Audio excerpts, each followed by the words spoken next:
Hey, what's going on YouTube? Welcome back to the next installment in our series building a render engine in C++. In today's tutorial, what I'd like to do is cover perspective projection, and that will essentially make it so that objects that are further away on the z-axis will sort of narrow their way into the middle of the screen.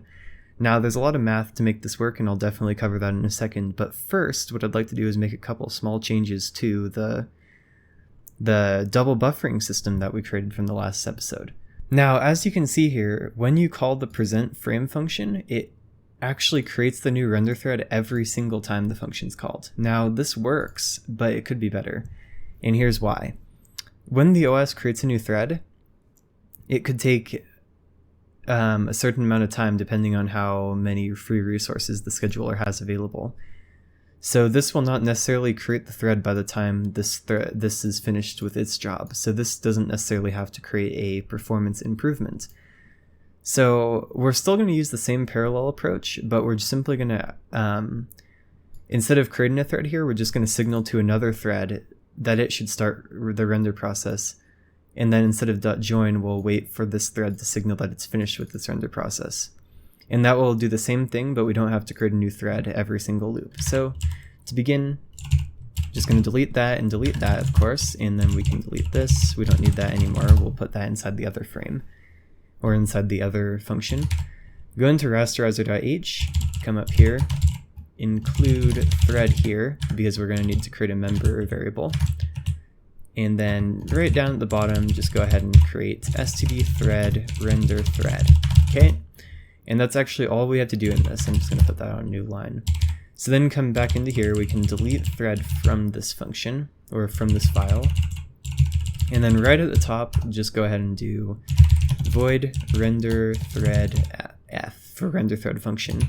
And all this needs is a Boolean double pointer render CB. So it's going to take a double pointer to the callback. And now the reason why I'm doing this as a double pointer is because there's a function used to initialize the callback in the main loop. So this doesn't necessarily have to be initialized because all I'm going to do is evaluate this function inside this function. So we have that set up, and also we're going to need bool render start. So this will be the signal for that the main thread will use to indicate when this thread should start its process, and then render finished, and that'll be the flag that this thread will set when it's finished with the render process. And then finally program running, so that will give this thread a indication of when it should quit. There are other ways to implement that, but this is just the easiest way. Okay, so first of all, while program running, there's just going to be a while loop. It'll continue to run no matter what. And then here in the while loop, we'll do if render start. So if the program has set the flag to start running the render process, we'll go into here.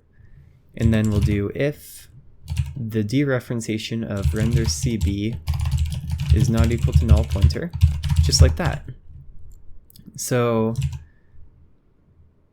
it thinks that there's an error here. Oh, and that's the problem. So what we need to do is tell C++ that that's a function. My bad there. That should fix it. And there we go. So if it's not equal to null, then we will call the function, okay? And now after the signal is set, we're going to need to make it so it doesn't continue to think that the signal is set. So we'll just do render start equals false, and then we'll do render finished equals false. So what that'll do is it'll tell the main thread that this render process is still occurring. And then after this function has been called, do render finished equals true. So that'll report back to the main thread that it can continue because the render is finished.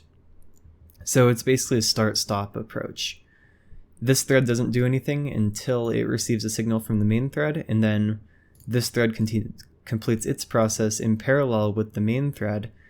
And then when it's finished with its process, it signals to the main thread that it can continue. So that avoids all race conditions.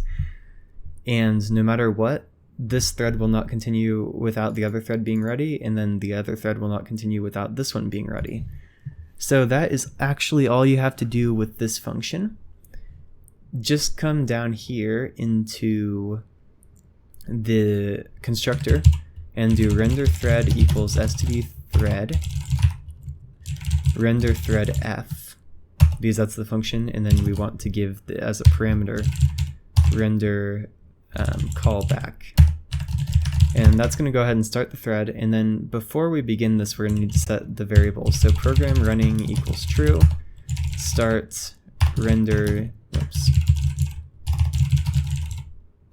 render start equals false, and then render finished equals false. So that'll just initialize it so it won't try to render anything prematurely. And the final thing we need to do is in present frame, we're just going to need to do render start equals true, and then at the end, just do while not render finished. And then that'll wait for this thread to complete its process, and then it'll continue when it's finished. So let's go ahead and see that in action. Alright, and you can see everything is still working in tip-top position or condition, but the only difference is we've slightly improved the way double buffering is done. So now let's jump into perspective projection. So far during this tutorial series, I've talked a lot about the concept of projection in regards to 3D rendering, and that's for good reason, because it's actually one of the most integral parts of the entire process.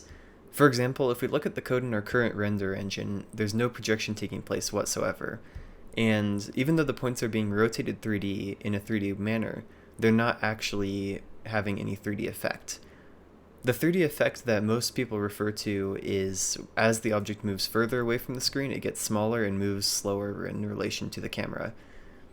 But there's a little bit more to projection than that. For example, there are two-dimensional types of projection, orthographic, dimetric, and isometric, and all those are similar in the fact that they project all parallel lines on the main object into parallel lines on the projection plane. Now, this is good for 2D applications, but for 3D applications, what most games use is something called a projection or a perspective projection. And this is for good reason, because it accurately represents real life, or it's the most accurate way we have of representing real life. And it's different than the other ones in the fact that it doesn't necessarily map parallel lines to parallel lines. So what I mean by this is if you have a cube that has two parallel lines from one vertex to another, but the points are further away from the screen, when you render it onto the frame buffer, those lines will no longer be parallel. So just imagine a line from the top front corner to the top back corner, and a line from the top front right corner to the top back right corner.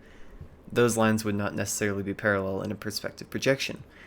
Now, the way this is accomplished is you can actually have a single matrix to represent the camera's projection, and this would include things like the aspect ratio, the field of view, the near plane, and the far plane. And all points that are within the aspect ratio or within the field of view between the near plane and the far plane will be projected onto the near plane in the form of a 2D point that you can actually convert directly to pixels. And the reason why that works is because it's actually, if you recall back to 2 tutorials ago, we converted the coordinates to pixel coordinates to coordinates between 0 and 1 on each axis. And this projection matrix, by multiplying it by each point in a model, it will project onto a plane that fits that mold. Alright, so now that that's out of the way, let's jump right into the code. So starting off, let's go into the make file and then add camera.h and then camera.o. Those are going to be the two files that we're going to add in order to make this projection work. So go ahead and go to include and then make camera.h, and then come over here and make camera.cpp for the implementation, and then just add the include guards as usual.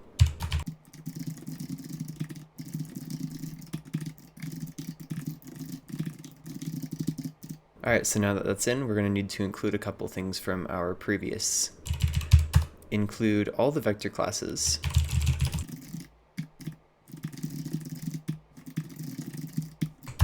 and then matrix 4. Alright, So the camera is going to have a couple functions here. Let's create a constructor and destructor. Make them public. Whoops.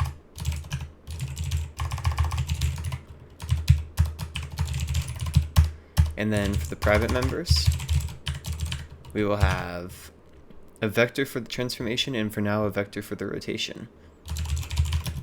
So we'll do vector3 translation, or position actually, let's call it that, and then vector3 rotation.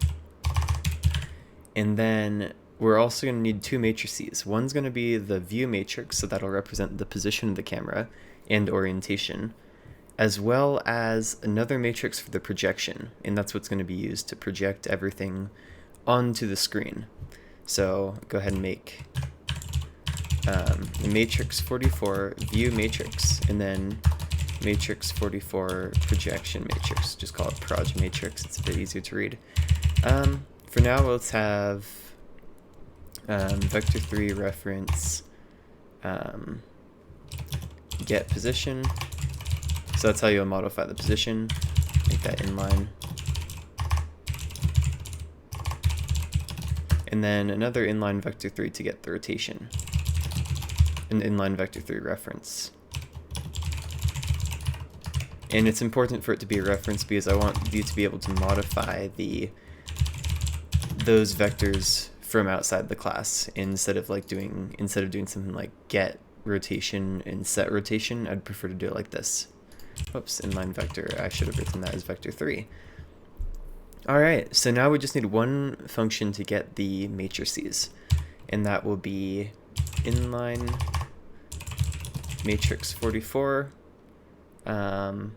get, we'll call this get PV matrix. And this will be the result of the projection matrix multiplied by the view matrix in that order. So it needs to be the projection times view matrix. And then, so for that, we'll just return proj matrix times view matrix. And we'll see if I got that order wrong later. That'll be the first thing that we test if something doesn't quite work how I expect. We have the PV matrix, and what's going to happen here is if you multiply every 3D point on the scene by this matrix, it'll actually get the position on the near plane.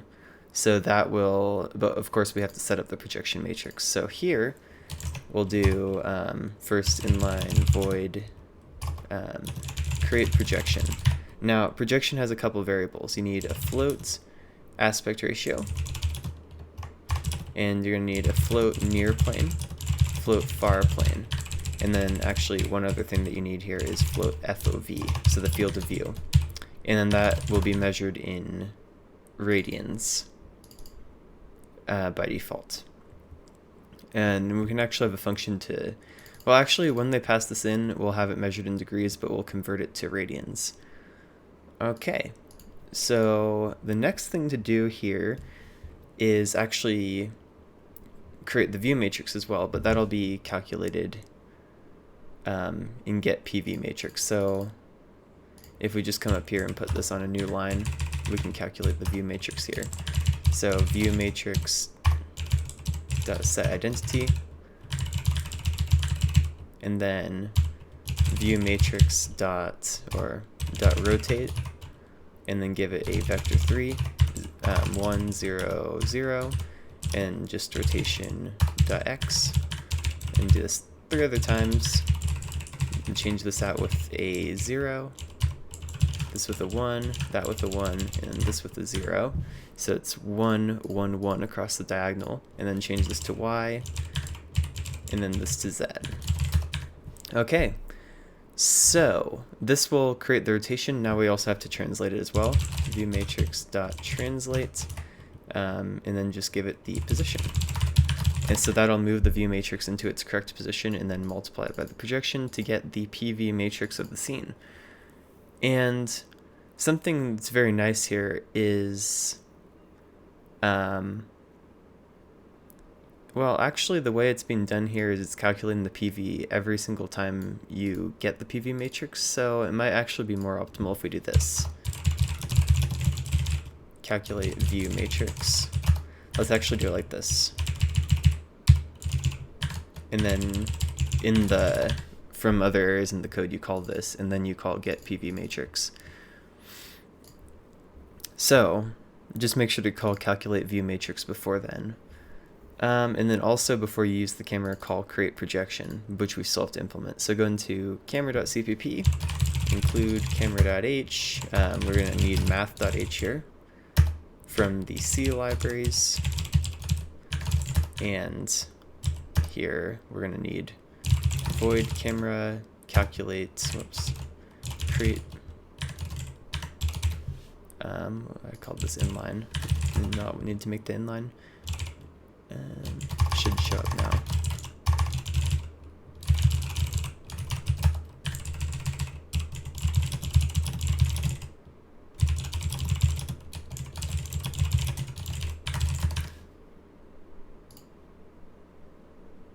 Also, make sure to come in here and create some member variables.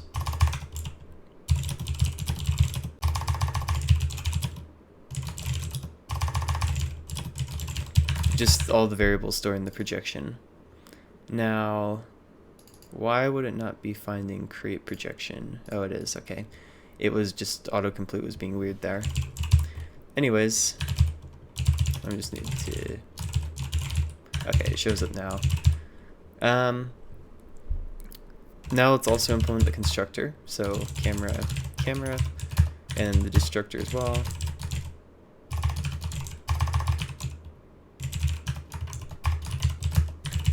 And then in the initialization list, we need to initialize some f of v0, aspect 0, z near 0, z far 0, position 0, 0, 0, and then rotation 0, 0, 0. And I believe that's everything for the members. Yeah, view matrix, that'll be set to identity by default, so just do view matrix and then proj matrix, just like that. And make sure that says camera. And then one other quick thing that you're going to need to change that I have made a mistake on in the math classes. If you go to vector4.cpp, these operators, I do not have them as const in your code, but these do need to be const. Not for what we're working on right now, but it'll definitely be useful to make these const. And then also go ahead and make those const in the vectors and matrix 3 and matrix 2 classes as well. And of course you have to change that in both the H and the CPP file. To show what it looks like in the H file, you just put const right after the definition. And then that'll allow you to use, to multiply it by constant objects. Okay, so here we're just going to want to call calculate view matrix, and then in create projection, this is where we're going to get to a little bit of math. The math here is a little bit difficult to explain, but effectively it's just going to be using the field of view, the aspect ratio, and the far plane and near plane in order to sort of scale objects onto the screen properly and put them in their correct position. And to do this, a projection matrix needs a little bit of information, and actually that's all the information that we have here. The first thing that you want is a float for the half tangent width. So that would be tan half field of view. So just call it tan HFOV and just set that equal to, cast this to a float, tan f from math.h, and then give it FOV divided by 2. And the next thing you want to do is assign variables in the projection matrix. So come up here and do proj matrix.set identity, just to make sure that it's all set, and then proj matrix .00 or .m00, my apologies, is equal to 1 over the aspect ratio multiplied by the half tangent.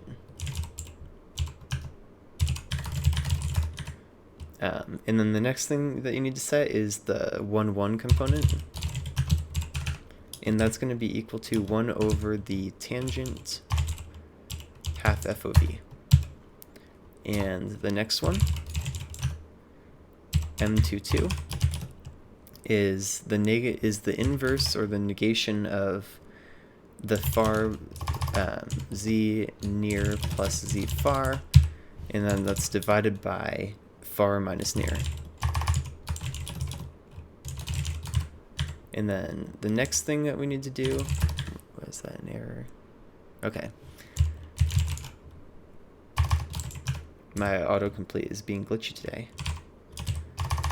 So the next one is the 2, 3 component, and that's just set to -1. The next one is the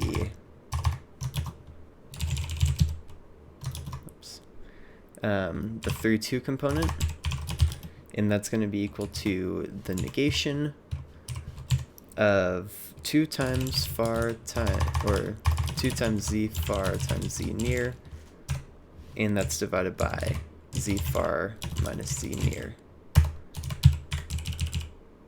Whoops, minus. And the last one is, well, actually, we are completely done at this point. This is the entirety of the projection matrix. All right, so we don't actually need this. We'll just close that off right away. And that should be everything that we need in the camera class. So let's go back to main.cpp and then create ourselves a camera. So first, of course, include camera.h, and then camera pointer camera. I'll just call it cam equals null pointer by default. And then I'm just going to initialize it on heap. There's no parameters there. And then we want camera.create projection. And then, whoops, camera. I called it cam. And then at the very bottom, right below delete rasterizer, delete cam. So now in create projection, it's 1.5 or 1.6, somewhere in that range. I can do the math and figure that out later. But the aspect ratio, the first thing that we need to observe about the aspect ratio of a terminal screen is, just look at this box here. This is not a perfect square. So the aspect ratio, you'd normally just do width divided by height, and that would give you the correct aspect ratio. However, you'll notice that the width here is much less wide than the height. In fact, it's less wide by an aspect ratio of about 1 to 2. And it's not the same for every terminal, but the closest approximation we're going to be able to get is a 1 to 2 ratio. So just assume that it's twice as tall as it is wide. So to implement that in the aspect ratio, cast to a float the width divided by 2, and we actually don't need to do this outer cast. So just do ww divided by 2, and then divide that entire thing by wh, so the height. And that will correctly calculate the aspect ratio for most terminals. The near plane, let's just put that at 0.2, and then let's put the far plane at 1000 or so. If you put the far plane too far, it could lead to some approximation problems. So actually, let's just put it at 400 just for the current moment. Okay, so if we go up to render CB, this is where all the rendering's happening. What we're noticing is we have the vertices, and we're multiplying it by the transformation by itself, and then we're passing it into the function to be rendered. Now, here's the issue here. We need to get, these vertices are actually not translated at all. They're only rotated, but they're not fully 3D. In order to get them fully 3D, we need to be able to project them onto the camera. So the camera, in order to do this, what I'd like to do is first just remove the vertices from this equation. So just come up here and put them at the top. And then instead of down here, we can use vector for fv1, and then vector for fv2, and then vector for fv3. And then instead of passing these in, pass in the fv1, fv2, fv3 and all that into this function to be rendered. Because these vertices are not going to be screen coordinates anymore. These are just going to be pure global coordinates. And then the point of this transformation that we're doing with the projection matrix is to turn them from screen coordinates or world coordinates to screen coordinates. We're still going to use this transformation matrix, where I've actually added one thing where I've moved it back twice, or back 2 units. And to demonstrate that point, no matter how, right now, you can tell it's not 3D because no matter how far I move it back on the z-axis, it looks the exact same. So if I move it back to -100 or something, and I run this, it's still in the exact same position. It's not 3D. And we're going to fix that here. Or it's not exactly 3D, per se. So just move it back 2 units, and still rotate it, but actually let's switch this to the rotation on the 0. So the first thing what we need to do is remove this from that, and then come up here and create a function, void transform vertex, and then have it taking a const vector 4 reference, and this is where the fact that we're taking in that we change those functions to const, this is where that's going to come in handy, because we're taking a const vector 4, and this is going to be vertex, and then a const matrix 44 reference transformation. Well, we can do MVP matrix. Model view projection matrix. That's what that is. But we haven't created this matrix yet, but let's do that right away. But first, let's implement this, actually. Instead of returning void, return a vector 4. And then vector 4, f, return f, and then f is just going to be equal to the MVP matrix multiplied by the vertex. Now, if that were all we had to do, then I wouldn't even put this into a function. It would be completely done, and we'd be fine. But there's one more thing about 3D rendering that we are going to do, but I'll show you what that is. So what's stored in this f vector at this point is information about the vertex and where it's located on the screen. And then what we do is we pass it into this raster as triangle function, which takes the screen coordinates and converts them to pixels, and then renders between those pixels.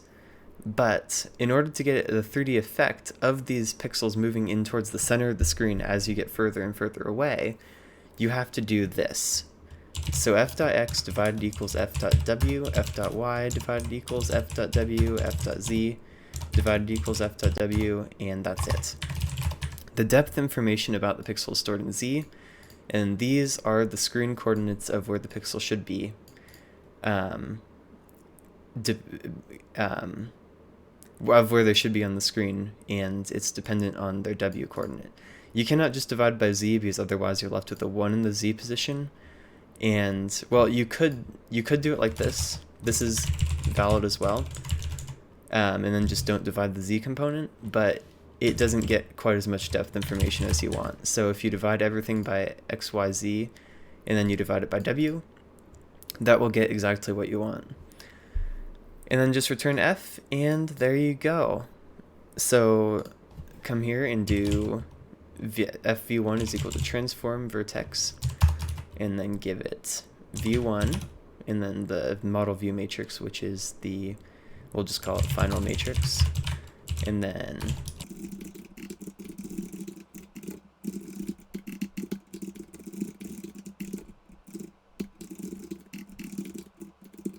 alright, and now that's added, we have v2, v3, and v1 for the first one. But now we need to create the final matrix, and what this is going to do is it's going to basically combine the transformation with the, if we go back to camera, the projection times view matrix. So it's going to multiply this by the transformation matrix. So if we go ahead and, you know, no, this is still fine, but it's just a little bit slower than I'd want it to be. And if we were building a legitimate engine, then I'd change a couple things here, but this is fine as it is for this tutorial. All I'd do is move the multiplication of these matrices to a different function as well, and then just return it with the get MVP matrix, but that's alright for now.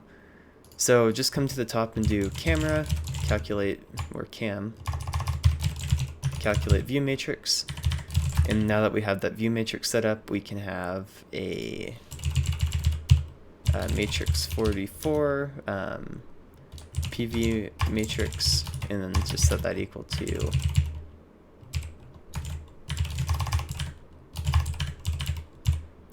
PV matrix is equal to cam get PV matrix, which we remember is just the projection times view matrix. So all that information is stored in here, and the final matrix, final matrix is going to be equal to, let's calculate that down here. Final, after we do the rotation and translation, the final matrix is going to be equal to the PV matrix multiplied by the transformation. Oops, not transform, vertex. Transformation. Alright, and that should pretty much be everything that we need. Of course we're going to test it, but I just need to make sure that you understand that this needs to be in the same order, and you need to rotate the camera matrix before you translate it. Otherwise you run into issues where it's rotating around a vertex. Okay, so let's go ahead and give this a run. See if everything's good to go. Alright, and surprisingly it works the first time. I didn't have to make any changes. And you can see the triangle just rotating around, rotating in a way that you can, in the way that you would expect. And you'll notice that as the vertex goes further and further away, I'm actually going to give it this axis of rotation as well to demonstrate my point. You notice that the vertices that are farther away tend to go closer and closer to the screen, if you can see that in action, or they go closer and closer to the center of the screen, and it just gives a much more overall, it gives an overall much greater 3D effect. Alright, and that is pretty much it for projection. In the future tutorials, we're going to have a lot of fun with this. We're going to load 3D models from a file, and we're going to texture them, add some lighting, add some depth buffering, and we're going to modify this code to make it a bit more modular, because right now it's pretty poorly written. We can probably move some of this transformation stuff to the rasterizer class, and we're just going to make it more overall visually appealing to look at. But at this point, we've pretty much covered all the main topics of 3D rendering and how to actually convert coordinates from a world position to a screen position. So this is a big milestone in this tutorial series. So I hope you all enjoyed the video. I hope you all learned something, and I'll see you next time.